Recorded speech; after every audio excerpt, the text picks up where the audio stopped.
বাংলাদেশের সংখ্যালঘু হিন্দু নির্যাতনের অভিযোগ কানাডার পার্লামেন্টে উত্থাপন। কানাডার পার্লামেন্টে বাংলাদেশের সংখ্যালঘু হিন্দু সম্প্রদায়ের ওপর সহিংসতা ও নির্যাতনের অভিযোগ উত্থাপন করা হয়েছে।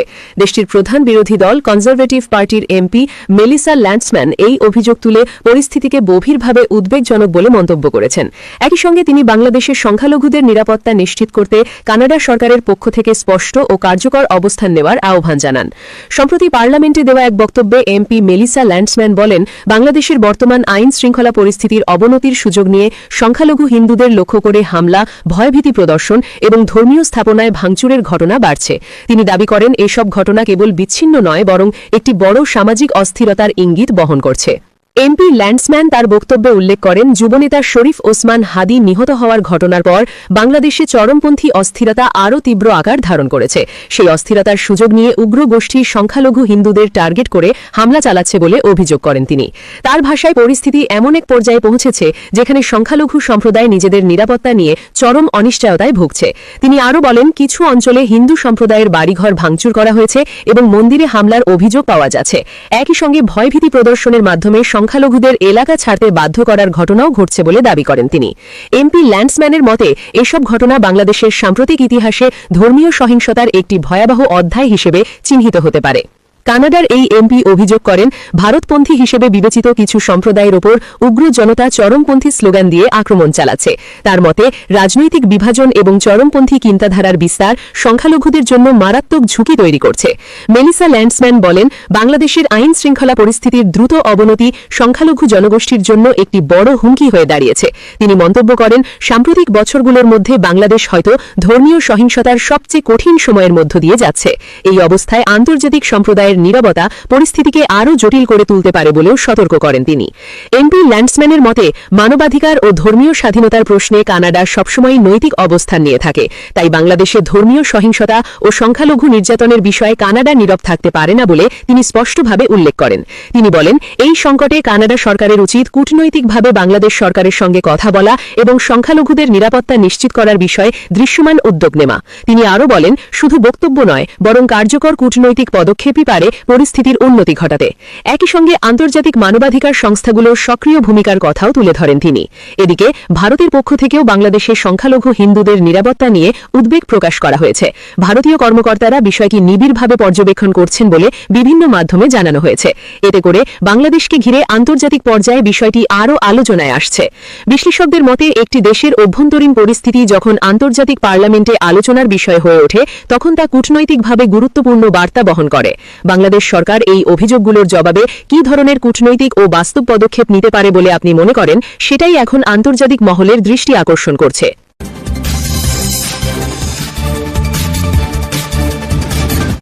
নির্বাচনের আগে মিয়ানমারের তীব্র হামলা সেনাবাহিনীর, ভবিষ্যৎ প্রজন্মের জন্য প্রাণ দিতে হলেও খুশি।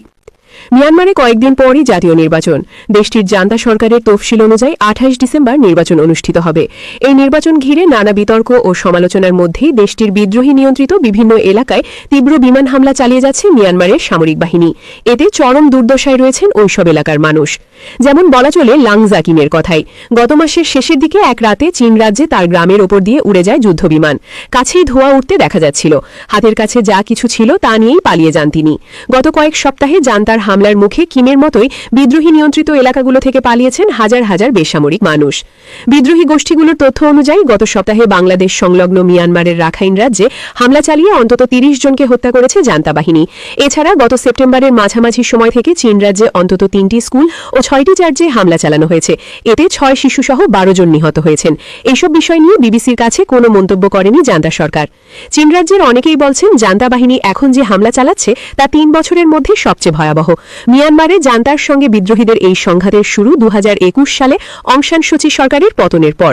ওই বছর নির্বাচিত সুচিকে এক সামরিক অভ্যুত্থানের মধ্য দিয়ে ক্ষমতাচ্যুত করা হয়েছিল। তারপর থেকে চরম দমনপীড়ন চালিয়ে যাচ্ছে জান্তা সরকার। আগামী নির্বাচনের মাধ্যমে জান্তা সরকার নিজেদের ক্ষমতা আরও পোক্ত করতে চায় বলে ধারণা বিশ্লেষকদের। বিভিন্ন দেশ থেকেও আপত্তি জানানো হয়েছে। সূচির দল the national League for democracy এই নির্বাচনে অংশ নিচ্ছে না। হামলার মুখে ঘরবাড়ি ছাড়া রাল উক থাং বলছিলেন, আমরা নির্বাচন চাই না, জান্তা সরকার চালাতে জানে না। সূচির সময় কিছুটা হলেও গণতন্ত্র ছিল। নির্বাচন হলে সেখানে চুরি করা হবে বলে বিশ্বাস করেন ইয়াং জাকিম। তিনি বলেন, আমরা যদি জান্তা সমর্থিত দলকে ভোট না দিই তাহলে আমাদের ভোট চুরি করে ওই দলগুলোকে দিয়ে দেওয়া হবে। আর চীন রাজ্যের বিদ্রোহী গোষ্ঠী চীন ন্যাশনাল ফ্রন্টের ভাইস চেয়ারম্যান সুই খারের ভাষায়, এই নির্বাচন শুধুই সামরিক স্বৈরশাসন দীর্ঘ করার জন্য, মানুষের পছন্দ অপছন্দের জন্য নয়। সুই খার বলেন, বিদ্রোহী নিয়ন্ত্রিত চীন রাজ্যের উত্তরাংশে শত শত জান্তা সেনা অগ্রসর হওয়ার চেষ্টা করছেন। যুদ্ধবিমান, ড্রোন ও কাননের গোলার মাধ্যমে তাদের সহায়তা করা হচ্ছে। যদিও চীনের এই উত্তরাংশে প্রবেশ করাটা সামরিক বাহিনীর জন্য কষ্টসাধ্য, কারণ সেখানে বিদ্রোহীদের ঘাঁটিগুলো ঘন জঙ্গলে ঢাকা পাহাড়ের মধ্যে অবস্থিত। সেখানকার একটি হাসপাতালে গিয়ে কয়েকজন আহত বিদ্রোহী যোদ্ধাকে দেখা যায়। তাদের মধ্যে কয়েকজনের অঙ্গচ্ছেদ করতে হয়েছে। 2021 সালের অভ্যুত্থানের সময় এই বিদ্রোহীদের অনেকেই ছিলেন স্কুল পড়ুয়া। এখন প্রাপ্তবয়স্কের কাতারে পা রাখা এসব তরুণ সাধারণ জীবন ছেড়ে বিদ্রোহের বিরুদ্ধে লড়াই করছেন। এমনই একজন 18 বছর বয়সী এবেল ডান পা হারিয়েছেন, হাতেও গুরুতর আঘাত লেগেছে। হাসপাতালে তার পাশের বিছানায় শুয়েছিলেন 19 বছর বয়সী সিসি মাউং, তারও একটি পা কেটে ফেলতে হয়েছে। তিনি বলেন, শত্রু সেনা পিছু হচ্ছিল, আমরা সামনে এগোতে থাকি। তখন আমি একটি স্থলমাইনের উপর পা দিয়ে ফেলি। বিস্ফোরণে আমরা আহত হই। এরপর আকাশপথে হামলা চালানো হয়। আমি একটি পা হারিয়েছি, কিন্তু ভবিষ্যৎ প্রজন্মের জন্য একটি ভালো জীবন উপহার দিতে যদি প্রাণ দিতেও হয় তাতেও আমি খুশি।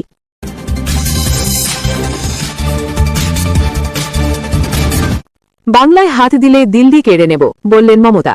2026 সালের পশ্চিমবঙ্গে বিধানসভা নির্বাচনের আগে ভোটার তালিকার স্পেশাল ইন্টেন্সিভ রিভিশন SIR নিয়ে রাজনৈতিক উত্তেজনা চরমে।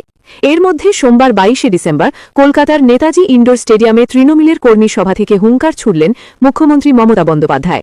বিজেপির উদ্দেশ্যে হুঁশিয়ারি উচ্চারণ করে মমতা বলেন, বাংলা জিতে দিল্লি কাড়ব, ওরা মানুষের ভোটাধিকার কেড়ে নিতে চায়, টোটাল অটোক্রেসি চলছে। 46 জন ইতিমধ্যেই প্রাণ হারিয়েছেন, তার মধ্যে অর্ধেকের বেশি হিন্দুও আছেন। SIR দীর্ঘ প্রক্রিয়া হলেও তা স্বল্প সময় করা হচ্ছে বলে অভিযোগ করেন মমতা। পুরো SIR প্রক্রিয়াকে ব্লান্ডার আখ্যা দিয়ে তিনি বলেন, টোটালটাই আনপ্ল্যান্ড। বিজেপির কথায় বিজেপির কমিশন।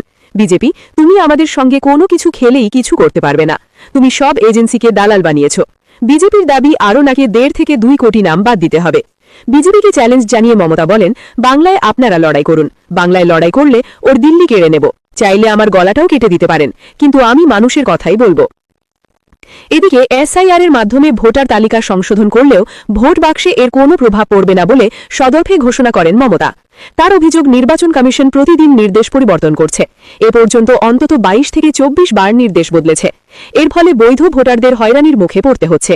মুখ্যমন্ত্রী এদিন বাড়ি বাড়ি ঘুরে তালিকাতে বাদ গেছে এমন ভোটার বাস্তবে আছে কিনা তাদের খোঁজ নেয়ার জন্য দলীয় কর্মীদের নির্দেশ দেন। তিনি বলেন, যদি এমন ভোটার খুঁজে পাওয়া যায় তাহলে তারা যেন সঠিক চ্যানেলে অভিযোগ করতে পারে সে ব্যবস্থা করতে হবে। SIR এর খসড়া তালিকায় পশ্চিমবঙ্গে 58 লাখ ভোটার বাদ পড়েছে। মমতা এদিন দলীয় কর্মী, বিধায়ক ও কাউন্সিলরদের নির্দেশ দিয়ে বলেন, যাদের অসঙ্গতি এসেছে ও শুনানির নোটিশ পেয়েছে তাদের সহযোগিতা করতে হবে। মার্কিন উপকূলে মেক্সিকোর নৌবাহিনীর বিমান বিধ্বস্ত, নিহত 5।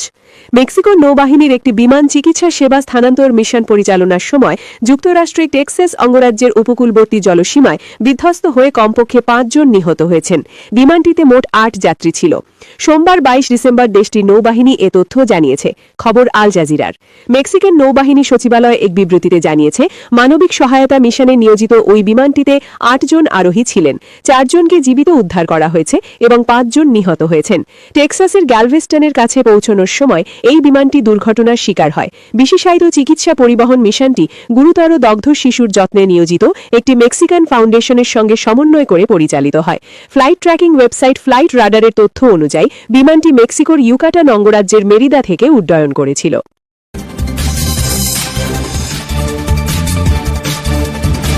সিরিয়ায় সেনাবাহিনী ও SDF এর মধ্যে সংঘর্ষ, হতাহত 13 জন।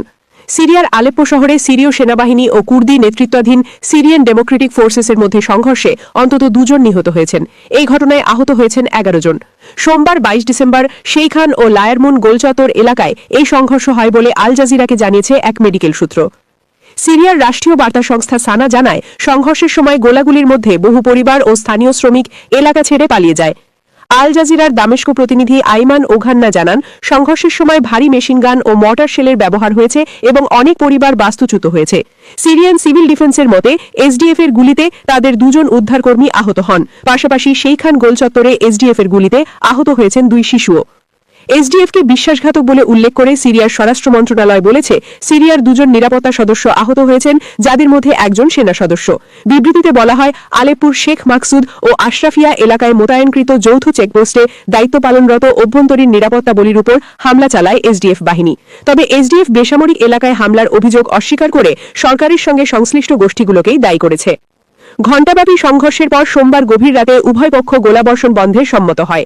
সানা জানায়, প্রতিরক্ষা মন্ত্রণালয়ের বরাতে সিরীয় সেনাবাহিনীর জেনারেল স্টাফ হামলা বন্ধের নির্দেশ দেয়। একই সঙ্গে এসডিএফও জানায় তাদের বাহিনীকে পাল্টা জবাব বন্ধের নির্দেশ দেওয়া হয়েছে। এই সংঘর্ষ এমন এক সময় যখন তুরস্কের পররাষ্ট্রমন্ত্রী হাকান ফিদান দামেস্ক সফরে সিরীয় কর্মকর্তাদের সঙ্গে এসডিএফকে নতুন সিরিয়া সেনাবাহিনীতে একীভূত করার বিষয়ে আলোচনা করছিলেন। গত মার্চে প্রেসিডেন্ট আহমেদ আল সারা এসডিএফকে রাষ্ট্রীয় প্রতিষ্ঠানে অন্তর্ভুক্ত করার একটা চুক্তিতে স্বাক্ষর করলেও বাস্তবায়ন প্রক্রিয়া এখনও অগ্রগতি পায়নি। আল জাজিরার প্রতিবেদনে বলা হয়, এসডিএফকে সিরিয়া বাহিনীতে একীভূত করার প্রশ্নটি বর্তমানে সিরিয়ার জাতীয় ঐক্যের জন্য সবচেয়ে সংবেদনশীল ইস্যুগুলোর মধ্যে একটি। তুরস্ক এসডিএফকে কুর্দিস্তান ওয়ার্কার্স পার্টি পিকেকে এর সঙ্গে সংশ্লিষ্ট একটা সন্ত্রাসবাদী সংগঠন হিসেবেও বিবেচনা করে।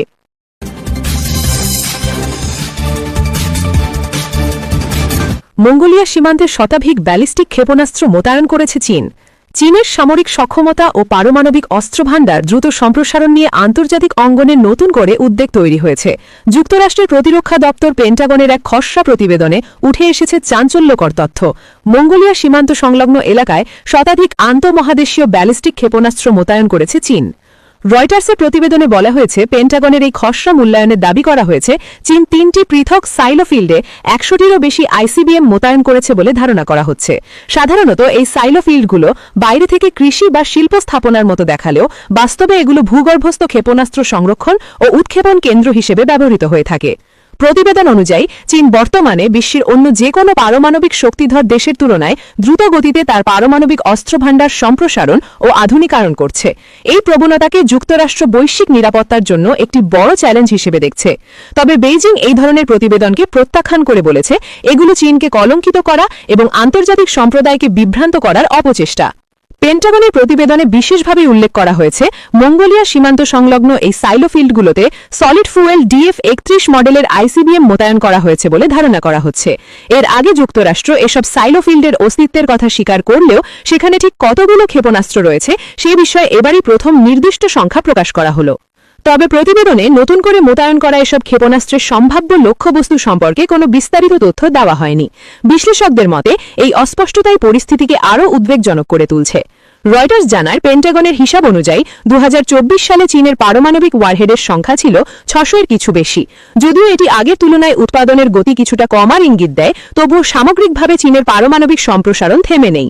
প্রতিবেদনে বলা হয়েছে, বর্তমান গতিতে এগোলে 2030 সালের মধ্যেই চীনের কাছে 1000-এরও বেশি পারমাণবিক ওয়ারহেড থাকতে পারে।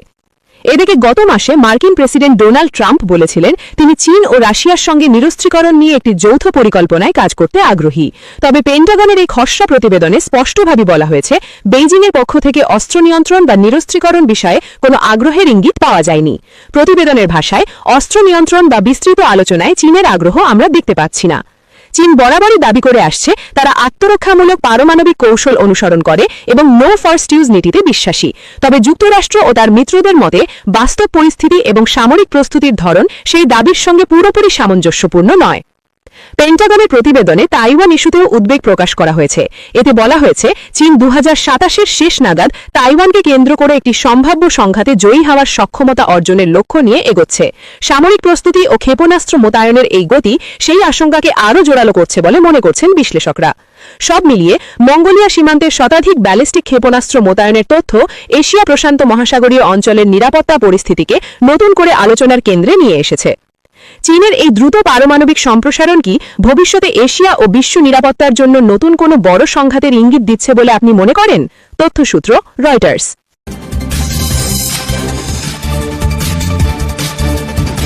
মাদুরোকে ট্রাম্পের কড়া হুঁশিয়ারি।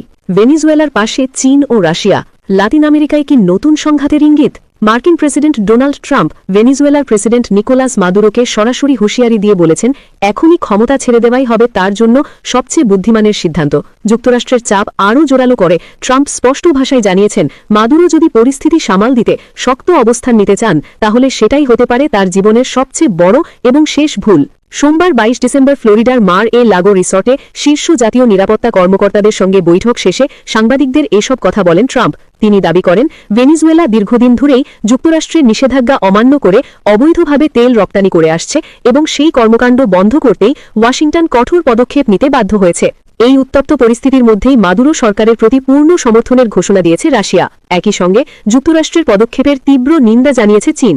আল জাজিরার প্রতিবেদনে বলা হয়েছে, ভেনিজুয়েলা ইস্যুতে ওয়াশিংটনের সঙ্গে মস্কো ও বেইজিংয়ের অবস্থান স্পষ্টভাবে বিপরীতমুখী হয়ে উঠছে। এরই মধ্যে ভেনিজুয়েলার গুরুত্বপূর্ণ তেল খাতে সরাসরি হস্তক্ষেপ শুরু করেছে যুক্তরাষ্ট্র। মার্কিন কোস্টগার্ড অভিযান চালিয়ে ভেনিজুয়েলার 3টি তেল ট্যাঙ্কার ধাওয়া করে জব্দ করেছে। এসব ট্যাঙ্কারে প্রায় 40 লাখ ব্যারেল অপরিশোধিত তেল ছিল বলে জানানো হয়েছে।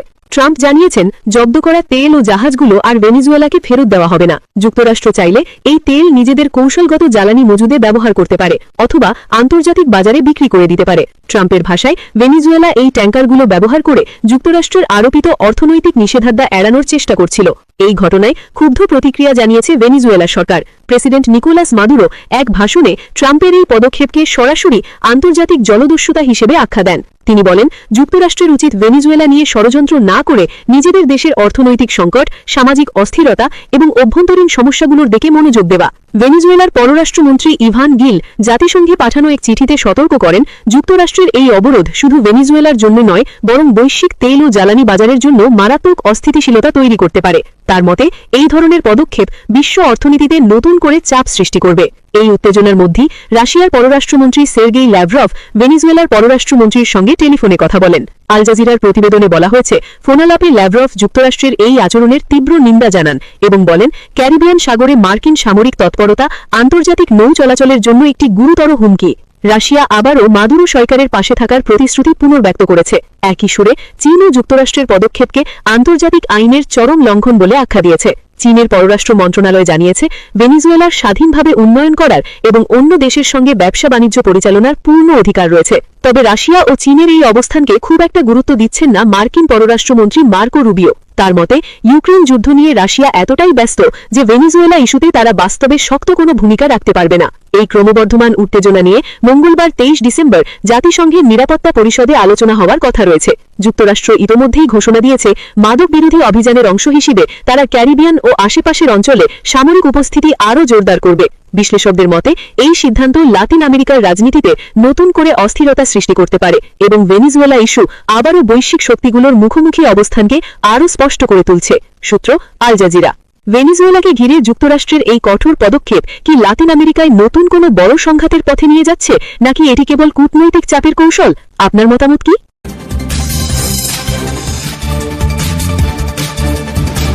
দিল্লিতে বাংলাদেশ হাইকমিশনের সামনে উত্তেজনা, হিন্দুত্ববাদী বিক্ষোভে পুলিশের লাঠিচার্জ। ভারতের রাজধানী দিল্লিতে বাংলাদেশ হাইকমিশনের সামনে চরম উত্তেজনার সৃষ্টি হয়েছে। হিন্দুত্ববাদী সংগঠন বিশ্ব হিন্দু পরিষদ ও বজরঙ্গী দলের নেতাকর্মীরা একত্রিত হয়ে বাংলাদেশ হাইকমিশনের সামনে বিক্ষোভে অংশ নেয়। পরিস্থিতি আজ করে আগেই হাইকমিশনের নিরাপত্তা জোরদার করে ভারতীয় পুলিশ ও প্রশাসন। মঙ্গলবার 23 ডিসেম্বর বিক্ষোভ শুরু হওয়ার পরপরই শতাধিক বিক্ষোভকারী হাইকমিশনের সামনে জড়ো হয়। তারা বিভিন্ন স্লোগান দিতে থাকে এবং হাইকমিশনের দিকে অগ্রসর হওয়ার চেষ্টা করে।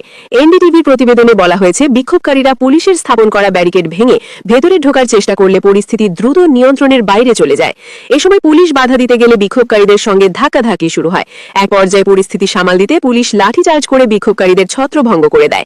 লাঠিচার্জের পরও এলাকা জুড়ে উত্তেজনা ছড়িয়ে পড়ে এবং পরিস্থিতি এখনও পুরোপুরি স্বাভাবিক হয়নি বলে জানিয়েছে এনডিটিভি। বাংলাদেশ হাইকমিশনের নিরাপত্তা নিশ্চিত করতে 3 স্তরের নিরাপত্তা ব্যবস্থা গ্রহণ করা হয়। দিল্লি পুলিশের পাশাপাশি প্যারামিলিটারি বাহিনীর সদস্যদেরও হাইকমিশনের চারপাশে মোতায়েন করা হয়েছে। গুরুত্বপূর্ণ কূটনৈতিক স্থাপনার সামনে যাতে আর কোনো অনাকাঙ্ক্ষিত ঘটনা না ঘটে সে বিষয়ে সর্বোচ্চ সতর্কতা অবলম্বন করছে ভারতীয় নিরাপত্তা বাহিনী। বিক্ষোভের পেছনের মূল কারণ হিসেবে ভারতের ময়মনসিংহের ভালুকা এলাকায় দীপু দাস নামের এক যুবকের হত্যাকাণ্ডকে উল্লেখ করছে বিক্ষোভকারীরা। এই ঘটনাকে কেন্দ্র করেই তারা বাংলাদেশ বিরোধী স্লোগান দিয়ে হাইকমিশনের সামনে বিক্ষোভে নামে বলে জানিয়েছে সংবাদ সংস্থাটি। এই ঘটনার প্রেক্ষাপটে কূটনৈতিক পর্যায়েও তৎপরতা জোরদার করেছে বাংলাদেশ।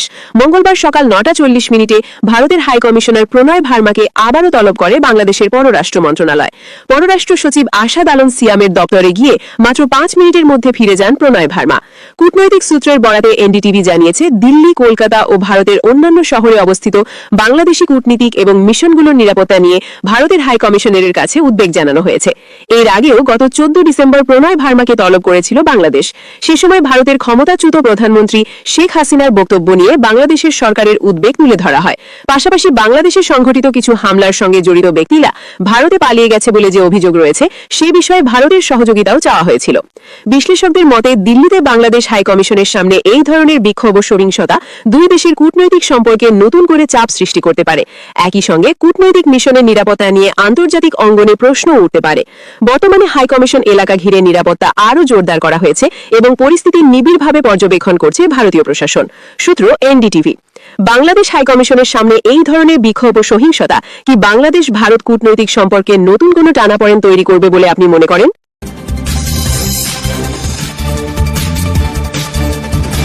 পাকিস্তানে পুলিশের গাড়িতে অতর্কিত হামলা, নিহত 5।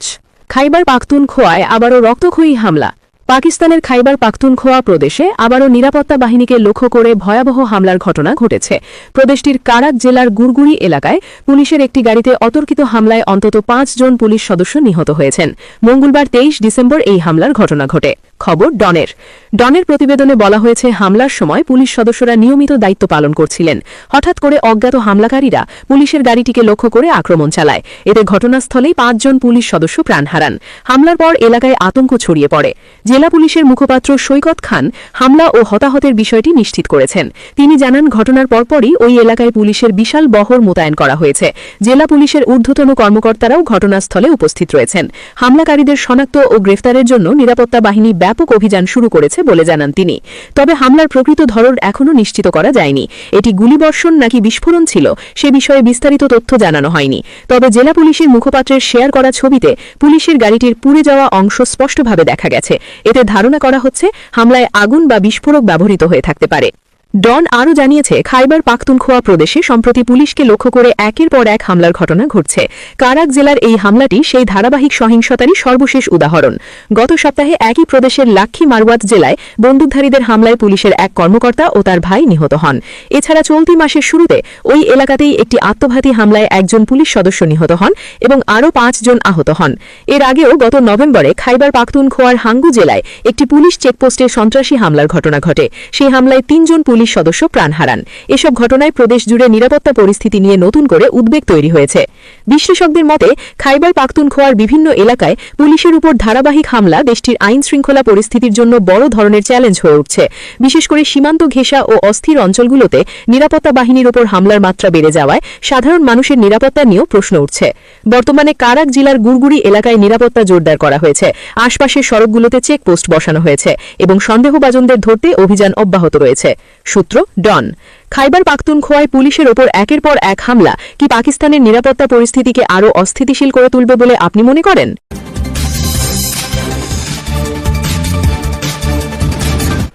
ইরানের যেকোনো হামলার কঠোর জবাবের হুঁশিয়ারি নেতানিয়াহুর। মধ্যপ্রাচ্যে নতুন করে উত্তেজনার আশঙ্কা। ইরান যদি ইসরায়েলের বিরুদ্ধে কোনো সামরিক পদক্ষেপ নেয় তবে তার জবাব হবে অত্যন্ত কঠোর, এমনই কড়া হুঁশিয়ারি দিয়েছেন ইসরায়েলের প্রধানমন্ত্রী বেনিয়ামিন নেতানিয়াহু। সোমবার সাইপ্রাসের প্রেসিডেন্ট এবং গ্রিসের প্রধানমন্ত্রীর সঙ্গে এক যৌথ সংবাদ সম্মেলনে তিনি এই বক্তব্য দেন। নেতানিয়াহু বলেন, ইসরায়েল তার নিরাপত্তা নিয়ে কোনো আপোষ করবে না। ইরানের যেকোনো ধরনের সামরিক আগ্রাসনের জবাব দিতে ইসরায়েল সম্পূর্ণ প্রস্তুত রয়েছে। তার ভাষায়, ইসরায়েলের বিরুদ্ধে কোনো আঘাত এলে তার পরিণতি ইরানের জন্য হবে অত্যন্ত গুরুতর। এই বক্তব্যের পেছনে মূলত সাম্প্রতিক সময়ে ইরানের চালানো সামরিক মহড়াগুলোকে বড় কারণ হিসেবে দেখছে তেল আবিব। নেতানিয়াহু জানান, ইসরায়েলি গোয়েন্দা সংস্থাগুলো ইরানের প্রতিটি সামরিক তৎপরতা নিবিড়ভাবে পর্যবেক্ষণ করছে। ইরানি গণমাধ্যমগুলোর দাবি অনুযায়ী তেহরান, ইস্পাহান এবং মাশহাদ অঞ্চল থেকে একাধিক ক্ষেপণাস্ত্র উৎক্ষেপণ করা হয়েছে, যদিও ইরানের রাষ্ট্রীয় গণমাধ্যমে এসব উৎক্ষেপণের কোনো ভিডিও বা দৃশ্য প্রকাশ করা হয়নি। এই বিষয়টি নিয়েই আন্তর্জাতিক মহলে নানা প্রশ্ন ও সন্দেহ তৈরি হয়েছে। ইসরায়েলের রাষ্ট্রীয় সম্প্রচার মাধ্যম জানিয়েছে, এই উত্তেজনাপূর্ণ পরিস্থিতির মধ্যেই আগামী 29 ডিসেম্বর যুক্তরাষ্ট্র সফরে যাচ্ছেন প্রধানমন্ত্রী নেতানিয়াহু।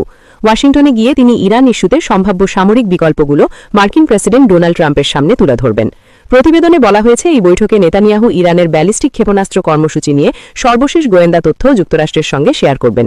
ইসরায়েলের দাবি, ইরান তার ক্ষেপণাস্ত্র সক্ষমতা দ্রুত বাড়াচ্ছে, যা পুরো মধ্যপ্রাচ্যের জন্য একটি বড় নিরাপত্তা ঝুঁকি। এর আগে ইসরায়েলি সেনাপ্রধান জেনারেল আয়াল জামির যুক্তরাষ্ট্রের সেন্ট্রাল কমান্ডের প্রধান জেনারেল ব্র্যাড কুপারের সঙ্গে গুরুত্বপূর্ণ আলোচনা করেন। ওই বৈঠকে তিনি সতর্ক করে বলেন, ইরানের সাম্প্রতিক সামরিক মহড়াগুলো কেবল প্রশিক্ষণ নয়, বরং আকস্মিক হামলার প্রস্তুতি হিসেবেও ব্যবহৃত হতে পারে। ইসরায়েলি সামরিক বিশ্লেষকদের মতে, ইরান ও ইসরায়েলের মধ্যকার এই প্রকাশ্য হুমকি পাল্টা হুমকি পরিস্থিতি মধ্যপ্রাচ্যে নতুন করে উত্তেজনা বাড়িয়ে তুলছে। বিশেষ করে গাজা যুদ্ধ এবং লেবানন সীমান্তে উত্তেজনার প্রেক্ষাপটে ইরান ইস্যু আরও স্পর্শকাতর হয়ে উঠেছে। এমন অবস্থায় যুক্তরাষ্ট্রের ভূমিকা কি হবে, সেটিও বড় প্রশ্ন হয়ে দাঁড়িয়েছে। নেতানিয়াহুর আসন্ন ওয়াশিংটন সফরকে কেন্দ্র করে তাই আন্তর্জাতিক কূটনৈতিক অঙ্গনে বাড়ছে জল্পনা। ইরান ও ইসরায়েলের এই ক্রমবর্ধমান হুমকি পাল্টা হুমকি কি মধ্যপ্রাচ্যের সরাসরি বড় ধরনের সংঘাতের দিকে নিয়ে যেতে পারে বলে আপনি মনে করেন?